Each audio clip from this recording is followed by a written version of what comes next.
In Jon Krakauer's book, Into the Wild, he described an interesting human experiment that supports the metropolis organism thesis.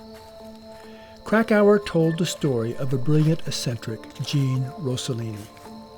Rossellini spent 10 years in the wild, where he performed an ambitious experiment to find out if it is possible to live independently of modern technology.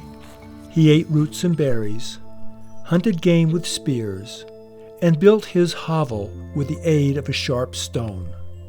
Eventually, he wrote to a friend, "I would say I realistically experienced the physical, mental, and emotional reality of the Stone Age. But to borrow a Buddhist phrase, eventually came a setting face-to-face with pure reality.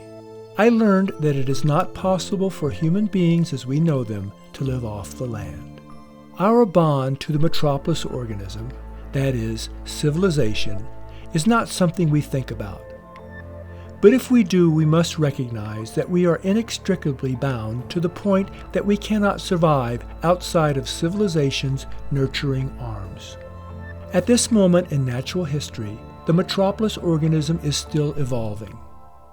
I will devote a later episode to another story of symbiotic evolution, where elements came together to form a complex organism. Briefly here, 2 billion years ago, diverse bacteria living freely in the primordial sea became symbiotically bound, developed a cell wall, and evolved to form the nucleated cell.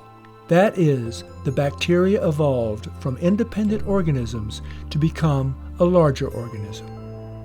In the case of the metropolis organism, many systems, including humans, are evolving symbiotically, becoming more and more bound into the encompassing metropolis organism.